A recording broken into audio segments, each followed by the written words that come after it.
Hello, everybody, to those who have joined already. Thank you so much for joining this session.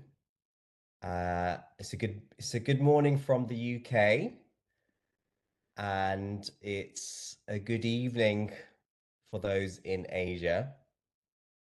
Hello and welcome everyone to this session, exploring the essence of philanthropy in Asia in partnership with Asia Philanthropy Circle. I'm Shafi Musaddiq, the news editor for Alliance magazine. Today, we'll be discussing what makes philanthropy in Asia distinct from other parts of the world and how do its unique cultural, social, and economic contexts shape its practice. Before we delve into the discussion, I have a few housekeeping rules for you all to know about. First, there are two ways you can get involved. Firstly, feel free to introduce yourself using the chat function on the bottom right-hand side of your screen. You should be able to see a little speech bubble. You can also use this chat if you're having any issues with your audio or video. Our team are on hand behind the scenes to help you if you need. You can also put questions to our panelists at any time using the Slido Q&A on the right-hand side of your screen, as well as asking your own. You'll also be able to upvote others if you'd like to see that question asked. We'll be keeping an eye out on these questions throughout the webinar, and I'll select questions to be put to our panelists during our Q&A. Should you wish to do so, on the bottom left-hand side of your screen, you'll see the CC button. This allows for closed captioning in English and several other languages. We encourage you to use this if needed. So we have 4 magnificent speakers for you today. First, I would like to introduce to you all Laurence Lien. Laurence is co-founder and CEO of the Asia Philanthropy Circle. He's also chairman of the Lien Foundation, a family foundation taking a radical approach in tackling early childhood development and care for the elderly. Laurence recently published a report outlining the traits and attributes that make Asian philanthropy unique. Laurence, welcome. I'm sure it must have been difficult to pin down generalizations across a whole continent while drafting your research, but could you give us a very brief background as to the essence that make Asian philanthropy unique and distinct? Well, thanks, Shafi. Well, thank you all for joining us. I've been in the philanthropy field for too long now, nearly 17 years full-time, and with a focus on regional work for over a decade. And I always get the same question on what Asian philanthropy is like and how is it different from elsewhere. So finally, at ABC, we published a piece called Observations on the Essence of Asian Philanthropy. And we call it observations rather than research because it's not, I think there's still a lot of work to do on this very complex topic because Asia is very diverse. So boiling it down is difficult. But I urge you to download it. It's only 10 short points. Since I've only 5 minutes, I'll just touch on a few key points that are relevant to today's discussions. So, I mean, philanthropy in Asia has its own flavors because our cultural values, beliefs, contexts are different, from elsewhere. We are influenced by things like the concept of dana, by religion, by Confucius values. But let me start with the starting point that Asians are generous, right? But the giving is less structured and formal. You don't have as many foundations, for example. And even if you do, they are typically smaller in size than global foundations and have fewer procedures like forms. I think Asians believe much more in identity-based giving rather than in personal, formal philanthropy to charitable organizations. So philanthropy is organized around the main axis of family, clan, and community. So cross-border giving, apart from diaspora giving, tends to be relatively small. Philanthropy in Asia is based on trust and personal connections. Giving behavior is dominated by affiliation, relationships, and control. I'll give some examples of this. Affiliation is like giving to churches, to royal sponsored charities, to zakat funds. Relationships is like giving based on a friend's recommendation or personal involvement. And control, a manifestation of control is that there tends to be very little unrestricted giving in Asia. This is also due to the lack of trust of social delivery organizations on the ground, due to perhaps a perceived lack of accountability, transparency, and governance. Corporate philanthropy is a dominant form of giving, of a giving vehicle. Corporates are often oriented towards, obviously, towards the brand of the corporation, which is not too different from elsewhere, and its legitimacy in the communities they operate in. But there's a strong bias to being a direct provider of social and charitable services. So many corporate foundations are operating foundations. There's a close nexus between family, business, and philanthropy. Sometimes lines are just incredibly blurred. The corporate foundation may be driven by family members entirely. A private foundation may be housed in the company headquarters and administered by company staff. And on top of that, capital and solutions have the potential to be more flexibly deployed between the private and non-profit sectors. Philanthropy in Asia has an ambivalent relationship with government. Philanthropists do realize that it is hard to scale without government's funding and adoption of programs, as well as regulatory alignment.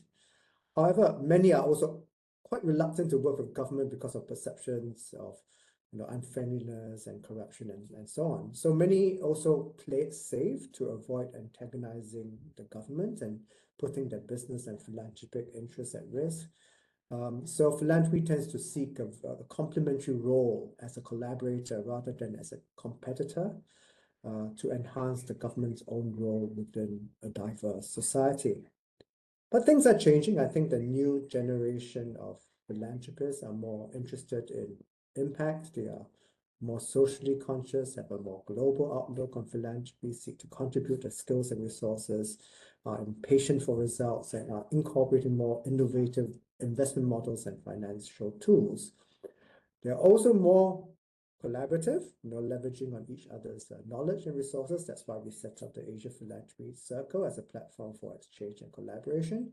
And the three speakers here are APC members. Majority of APC members are next gen.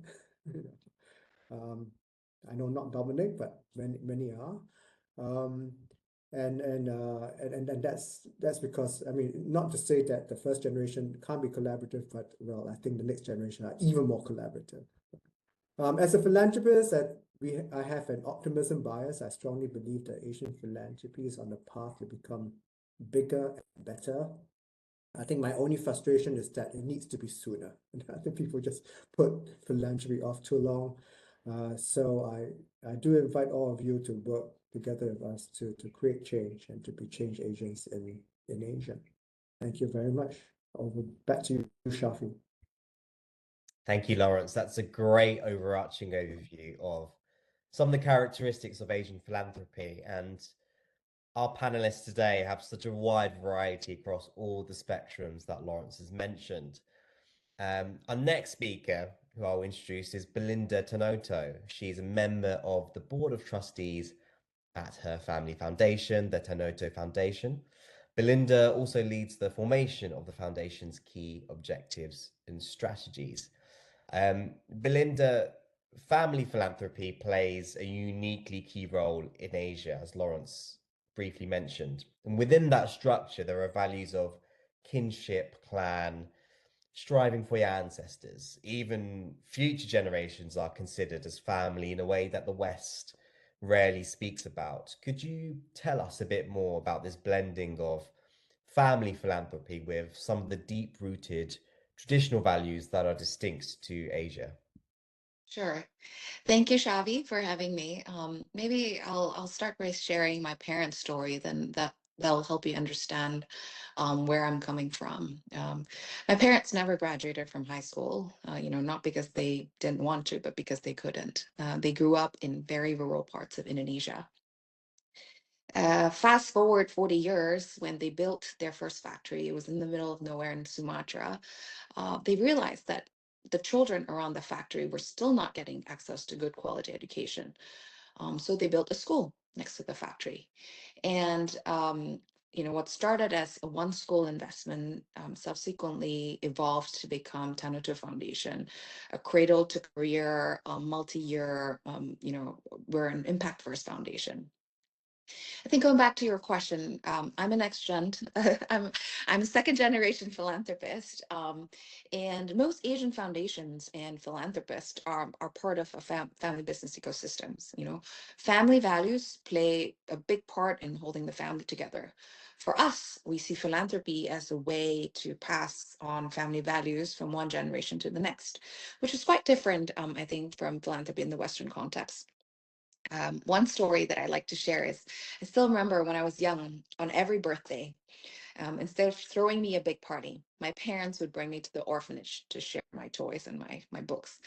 And when I was young, I was really angry. But now I'm really grateful because, that's their way to instill gratitude in us, right? A very important family value that drives a big part of what we do at Tanoto Foundation. Being a mother myself, now I follow the same tradition and bring our children to share their toys.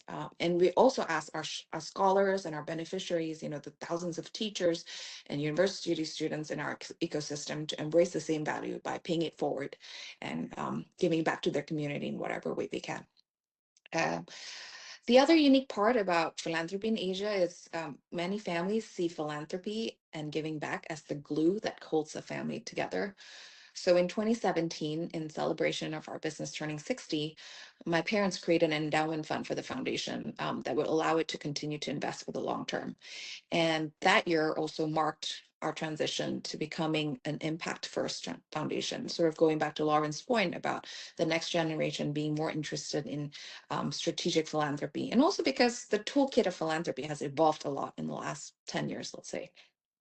We want to not just follow the family's passion and areas of interest, but really match with the needs of the communities, looking at the evidence of what works, what are the levers, and pull together not just our money, but our social capital, our relationships, our ideas, and work with others to really make a difference. One of the projects that we adopted in as part of APC is to invest in stunting, or to tackle stunting rather. It's basically, a lot of people don't know, but stunting affects it's a proxy for brain development. Basically, it's not just children are short, but actually their brain development is stunted. And we work together to work with the government to address the root causes of stunting. Including good, best breastfeeding practices, supporting mothers and children for nutrition, WASH practices.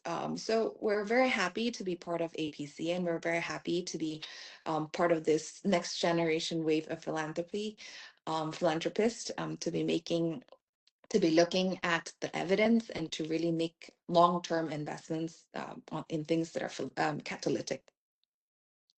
Thank you. Thank you, Belinda. Yeah, the next generation philanthropists in Asia will definitely get onto in the panel discussion part of our event here. And so much is fast paced and so much is at a slower pace as well. And there's a lot of change happening, and we'll get onto that shortly. Our next panelist is Kathleen Chu. She formerly worked in a law firm in Kuala Lumpur before joining the Malaysian conglomerate YTL Corporation, where she now serves as General Legal Counsel and a Program Director of YTL's foundation.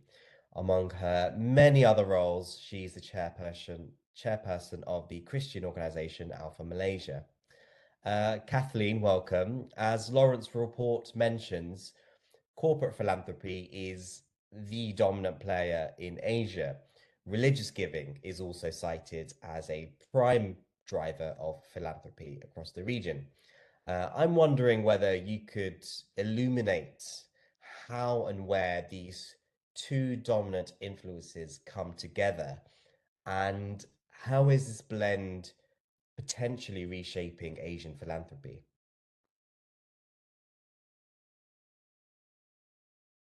Oh, Kathleen, you're on mute. Yeah, hi, thanks, Shafi. Yeah, I think maybe just to start off, like Belinda, it'd be good to have some background of who we are. As you know, Belinda has explained as well that, you know, corporate philanthropy, I think in her case, is also driven by family and family values. And in our case, it's really very much the same, even though, you know, it is put under the corporate umbrella. It is driven by what the family wants, what the family is interested in, and, you know, the impact that we want to make. So, I mean, in our case, it's education. And that really comes back to our founder, my father-in-law, and his own experience as a child growing up, plus the fact that, you know, has Chinese Confucian roots. So he was passionate about education. And it kind of stemmed from when he was in high school. This was just after the war. And his school, he was in a Chinese school at the time, and the headmaster, he felt, was unfairly dismissed.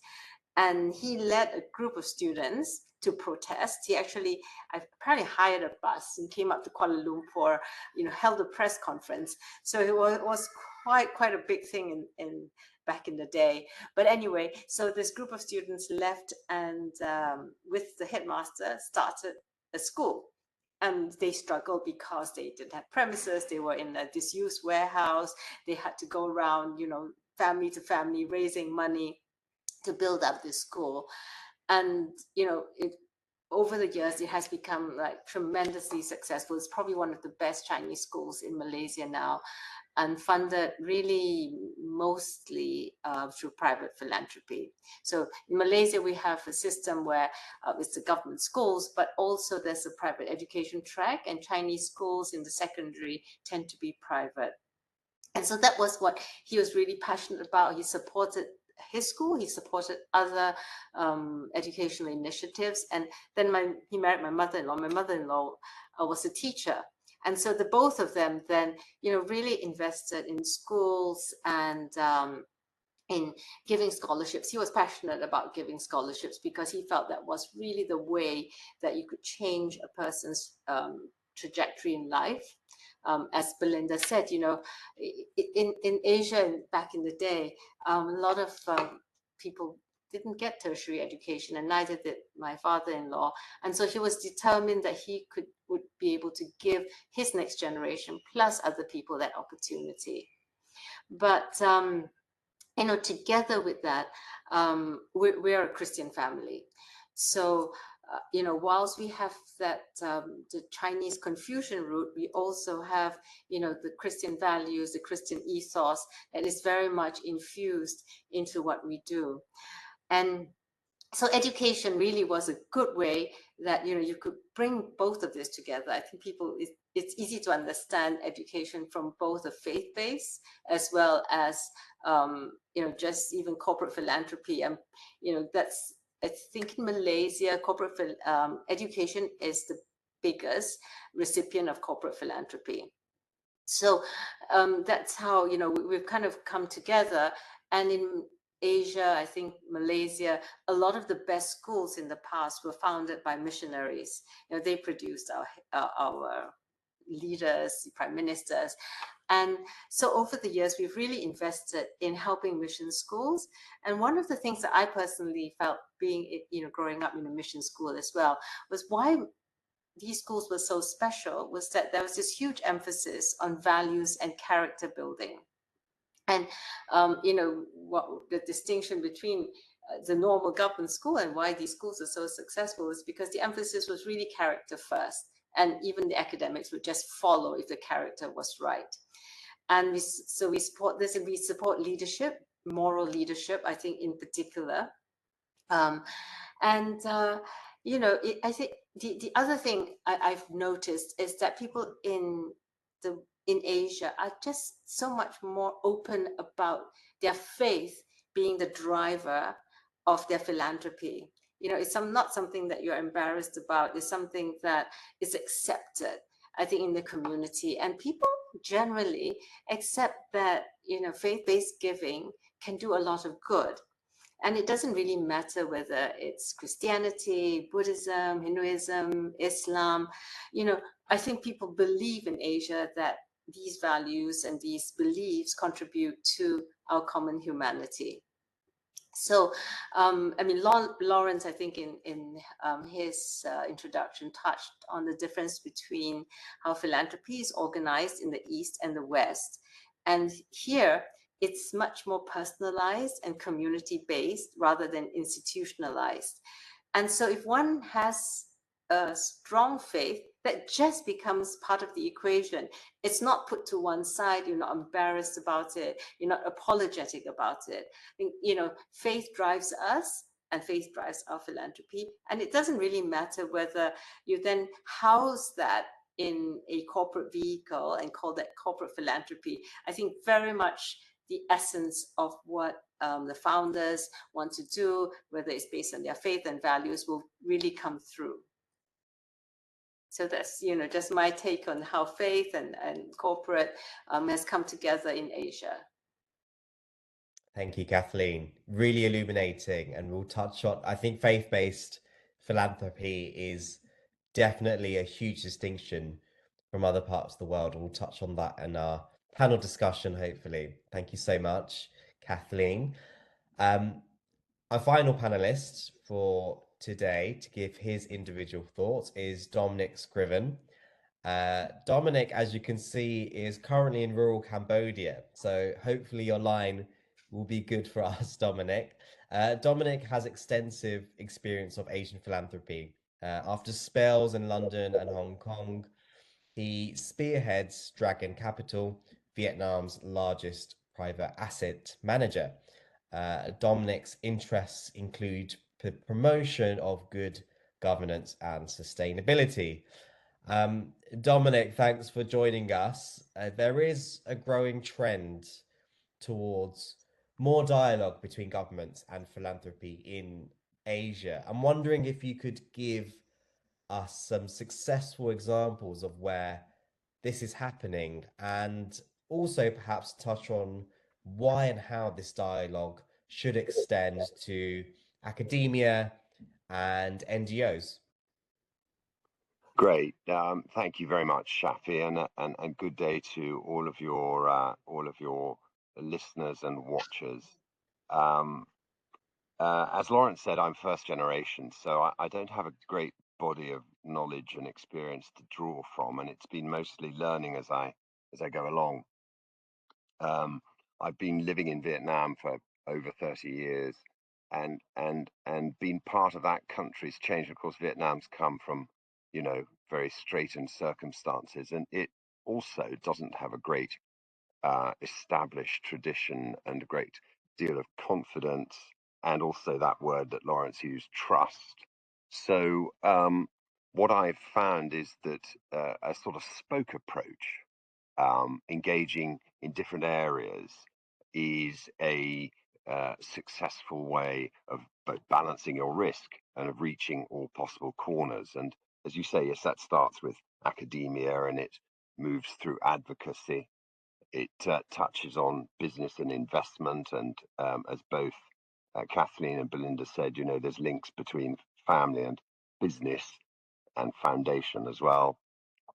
That then leads to impact, and then working with non-profits and NGOs, and then to sort of more active philanthropy, and that's where I'm talking to you from, actually, which is an interesting, if I may, example of working directly and actively with government. I'm in a it's a wildlife sanctuary, a big 100,000 hectare part of northern Cambodia, and the reason I'm here is because we've signed an agreement with the Cambodian government, me and my partners, and it's a 30-year conservation lease. I should say here that my my interests are conservation, but also very much climate change and nature-based solutions. And in fact, that's what brought me to APC and Laurence in the first place. And so this is a large commitment by the Cambodian government to an organization that is a social enterprise, and therefore it's not specifically non-profit, but it's also clearly not a for-profits company in the ordinary sense of the word. And I wouldn't dream of saying it's a success, because we're only like 4 years into it. Well, we've been here for 10 years, but only 4 years into the agreement. But what I can say is that all of us are quite gratified by the extent to which, if you have to engender trust. That is, of course, a key word, and that's been used a lot already. But if you can engender trust through your commitments and your performance, and that means not overcommitting and also obviously not underperforming, then a level of collaboration can be built that allows us to achieve our sort of philanthropic goals, but more importantly allows the government to sort of devolve itself of obligations that it has really very few resources to undertake. The reason this is happening in Cambodia, and this is an Asian comment, is because, obviously within Asia, different countries have different levels of development, different cultural systems, different political systems, different economic structures. So, different things work in different ways. Cambodia seems to have been quite successful in developing the RED plus carbon market thing, and in fact they're number 3 in the world. And I think that's because they've managed to arrive at a very clear sharing of co-benefits between the communities, government, and the people active on the ground. Anyway, I'll stop there, because this is a good place for me to be, and it's a good place to report from. Thank you, Shafi. Thank you, Dominic. That's fascinating. Before I open up to all our panelists, just a reminder to our audience, if you have questions for our panelists, please do put them in the Q&A box and we'll get to them towards the end of the event. Thank you for all your introductions. And as I open the discussion out, I kind of really interested to kind of delve more into the word collaboration keeps cropping up. And as many of us know, over the last week, internationally, we are witnessing the destruction of USAID, a huge funder on the global scale, and we're witnessing the ripple effect in Asia. And I'm wondering how, for each of you, wherever you are, that might touch your country. And I'm wondering, for example, in Indonesia, where USAID is a big funder, where does that leave local funders? Perhaps, Belinda, you could touch on your thoughts on this. Yes. So I remember last week waking up and in the middle, one would think, what is the connection of mother and children in East Indonesia with Trump? But waking up in the morning, I received an email from the team saying that the funding for one of our projects, to invest on mothers and children in Indonesia, had been suspended because of the whatever that's going on in the U.S. As you said, USAID is one of the largest funders, 8 agency funders in Indonesia. It provides $150 million every year, second after DFAT, which is the Australian aid agency, and it invests across a variety of issues, like health being the main one, but also in education. I think fortunately in this particular project, it was a collaboration between local funders and USAID. So the few of us who are the local funders are still committed to the project, to making sure that, you know, the children on the ground get access to good nutrition and the mothers continue to get the support they need through the first 1,000 days. But I think it also begs the interesting question also, you know, as countries mature and their economies develop, like what is a more sustainable mode of funding, whether it's through multilateral agencies instead of, you know, government to government aid agencies? Is it multilateral agencies? We've also been a part of other modes of funding where the World Bank, like, well, you leverage the, you know, the balance sheet of large institutions like the World Bank or the Asia Development Bank to provide loans to the government of the country to continue to fund some of these very, very important socially impactful projects. So there's not much, you know, American policy is not something that we in Indonesia can affect. We're just, you know, but for us, I think one is an appeal to continue to fund, you know, a lot of these very, very important socially high social impact projects. But also two, asking the local funders to step up. And then the third thing is also thinking about, you know, what are other how do we transition to more sustainable other forms of funding that's not relying on aid.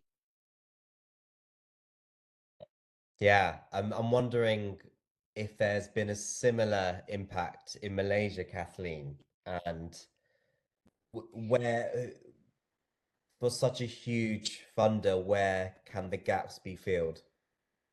Yeah, well, in Malaysia, I think the situation is slightly different in that USAID is not a big funder of any programs here. Malaysia is trapped in this kind of middle income nation where people look at us and say, oh, you're just too well off, you know, to get funding.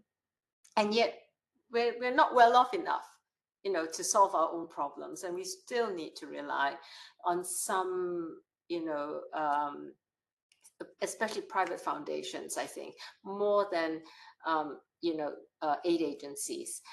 And I think in particular, it's got to do with people who are not visible in society. So, you know, say education in urban areas, even in rural areas, you know, we can see the problem, and Malaysians do generously try to solve some of these problems.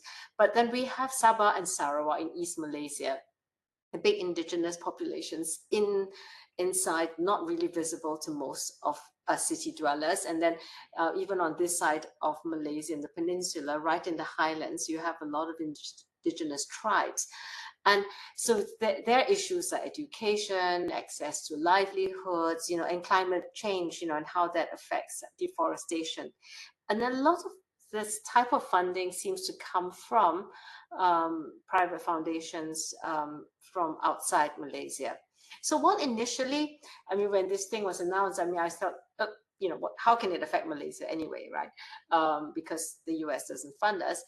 But we see now that people are redeploying funds around the world and seeing what is more urgent and how they can actually, say, redeploy. So you know, my concern would be that people would start redeploying funds. I mean, even say APC, which is a great organization, they've just tried to organize a survey as to what members are doing, who's affected, and how we can help each other. So I know there's certain members who fund programs in East Malaysia, and so they will have to be rethinking, right? How much do I continue to invest in Malaysia? Can Malaysia help herself whilst I redeploy my funds to countries who will need more help? So I think this whole global thing is going to affect everyone, whether or not, you know, you're part of this US aid program. Yeah, and it's interesting because one of the strengths of Asian philanthropy is localized giving, and I'm wondering, Dominic, for either Cambodia or Vietnam, whether that will be enough or whether it could increase in the coming years. I think that's a very good point. You know, as both Belinda and Kathleen have said, you know, with the absence of USAID, or indeed the knock-on effect, as one of your viewers has just commented, on other organizations in other parts of the world, which I think is also likely to happen, is going to provide a need, but also, let's be honest, it's an opportunity for other organizations, other ideas, other collaborations to move into these more traditionally occupied gaps, albeit that's not necessarily an easy problem to tackle. And for the record, yes, of course, I woke up, the same as Belinda last week. This project where I am now, we've had 3 separate grants from USAID. None of them absolutely mission critical, but all of them, necessary and needed. So we've got to replace them. One of them in the area of climate change, one in the area of livelihoods. And of course, in Vietnam, USAID has been a huge player in the rebuilding of the relationship between the United States and Vietnam after, all those troubled years in the last century. And so I really have no idea how that's going to affect, the bigger picture. I think we've got to, sit back and watch and think and scratch our heads a bit, I think. Yeah. Yeah, there's a lot of uncertainty right now, and it's causing some anxiety. But there is also seeds of hope, as we're touching on in this event. One characteristic of Asian philanthropy, perhaps not a positive one, is that local citizens often don't want to touch certain issues. For example, migrant worker philanthropy. Is it hard to find funding on these sensitive issues? For example, if for Malaysians in Malaysia, or the same in Thailand. I'm wondering, essentially, what can philanthropy do to change perceptions, trust, and funding on such an issue? Perhaps Kathleen. Yeah, I mean, migrant workers, yeah, it's a really tricky issue. I mean, in Malaysia, migrant workers comprise, I think, 3 kind of different groups. One, legal, right? They come in legally, they've got permits, they've got, agents bring them in. Then there are the refugees who are here, and Malaysia is not signatory to the Refugee Convention. So as far as the government is concerned, they're illegal. And then, of course, you have the really illegal workers who get trafficked here mainly, and they work in the estates and things like this. And it doesn't help with local perception because people can't differentiate mainly, which group of people you're in. Are you really the ones who are illegal and are you just being persecuted and that's why you're here? So of course, there's always this thing about migrant workers taking local jobs, and then when there's crime, it's the easiest thing to do is to blame the foreigner, right? And so because of this, I think, yeah, what you say is true. I mean, it's hard for people to engage with them, and because to the point on government, because government is not supportive of some of these groups of people. Again, the corporates might shy away from engaging with them because that's against government policy. And here again, for me, that's where faith-based comes in, because I think the faith-based organizations are much more forward in this. I mean, they see a problem and they try to address it, but these are small pockets. So mainly in areas of education and healthcare, where faith-based organizations will try to kind of school the children, provide some medical care. And but this is just the tip of the iceberg. But I think philanthropists can do a lot more. We kind of, especially now when we're kind of looking at systems change, or just trying to build community, in a more meaningful way. And philanthropists can take that risk. And so, in one example is that with APC, there's a group of funders who are not Malaysian based, but who've actually come to invest in community building. So they've gathered NGOs, they've kind of brought them together, and they've kind of given them capacity building framework so that they can work with these migrant communities. And, I think over time, as these communities, I mean, they're here for the long term, really. I don't think they're really going anywhere, especially now the US is also frozen kind of the migration permits. And as we invest in these communities, and we give scholarships as well, and help them with livelihoods, and they become part of the community and become contributing members of the community, I think that's where perceptions will start changing. Yeah, but it takes time, and it takes really kind of that diligence of effort, I think, especially from the philanthropic community, to be able to grow this trust that would enable these communities to thrive. Yeah, I'm wondering, Belinda, could it be that a new generation of philanthropists in Asia, a younger generation who are potentially more socially conscious and want greater impact through evidence, as you said earlier, will maybe perhaps they'll be the ones that shake some of these cultural norms? I definitely agree. I think it depends on the issue as well. Because, for example, as a foundation, we don't believe in tackling just any issue. It needs to be something that you can add value to. So I think that's the other, main characteristic of an Asian, of philanthropy in Asia. We, as Laurence mentioned, we're more likely to be an operating foundation, or we want to tackle something that we have some context or understanding about. So it depends. I suppose it depends on what the philanthropist of the foundation can bring to the table, right? So because beyond just bringing the funding, especially for the next generation, we're very much interested in shaping the conversation, changing the norms, and being able to, leverage our network and our social capital. So I think that's the key. It's whether, whether for us at Tanoto Foundation, we take on a new issue only if we think that we can add value. Yeah, absolutely. And one more question that I had before we go to our Q&A from the audience. Most funders in Asia are interested in solving global problems. I think it's a huge strength. But are we to see a philanthropic shift in Asia anytime soon to more borderless international forms of philanthropy? Any of you have any thoughts on this?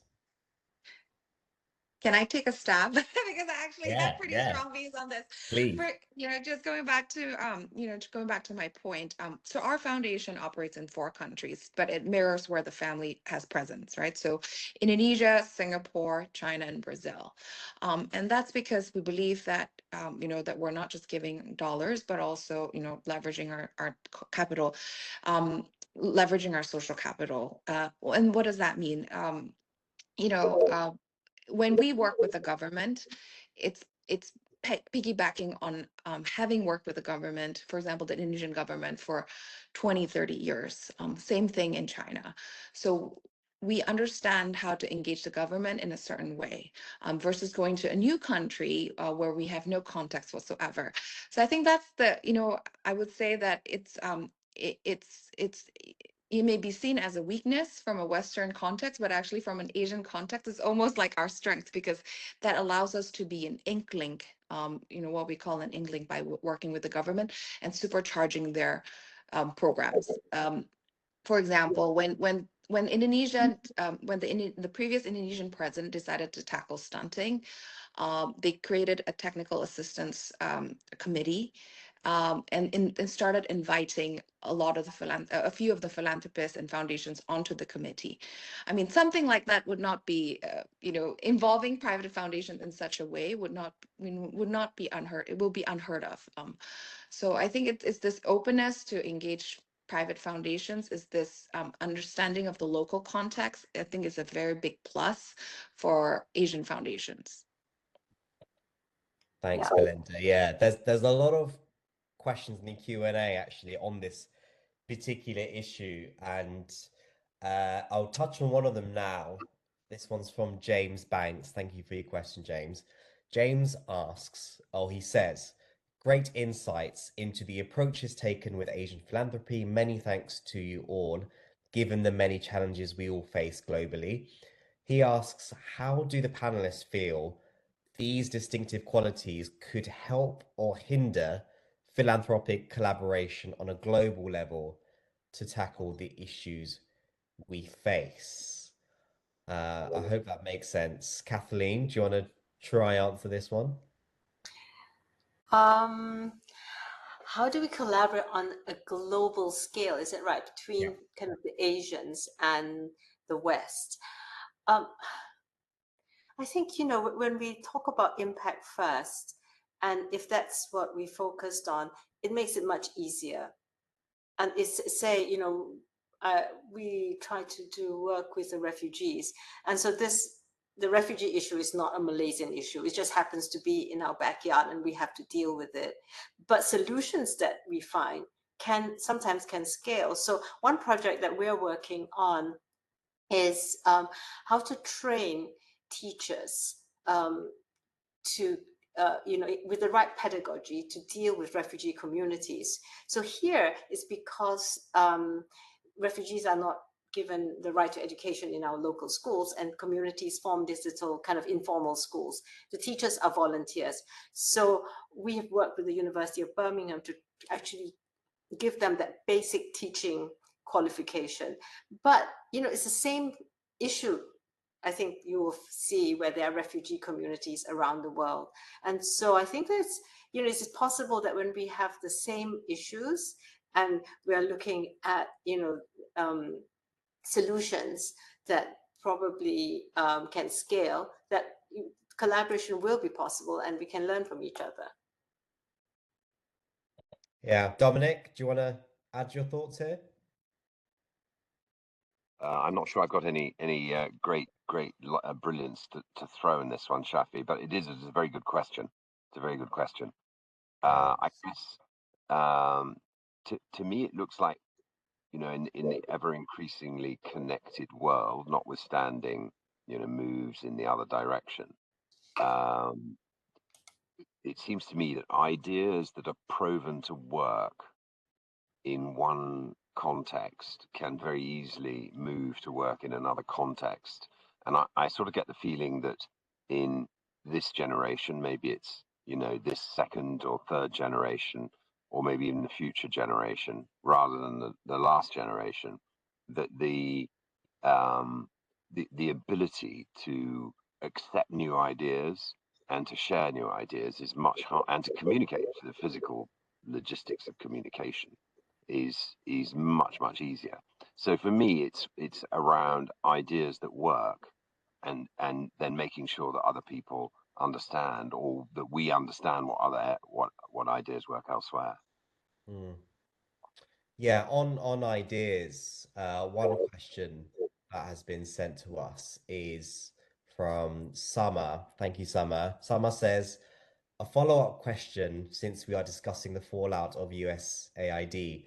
Do panelists see an opportunity here to instill Asian values in philanthropic giving globally? So bringing in more patient capital, value-based trust, or trust-based values, I suppose, as opposed to market-led funding methods and more decentralized giving. Belinda? I definitely think so, because, you know, instead of having, I think that was, you know, for sure, when there's a funding gap, a lot of the local leaders and local nonprofit leaders that I've met, they're very resources people. Do not underestimate some of the, you know, they are some of the most resources people. And I think you do sometimes need a lack of resources to have innovation. And I firmly believe that a lot of these local leaders, you know, will think of various ways of raising funds for the social causes that they need. But again, I'm hoping that we can, through this conversation, and we can also appeal, you know, to the local funders, not just local funders, but also other funders, you know, other private foundations.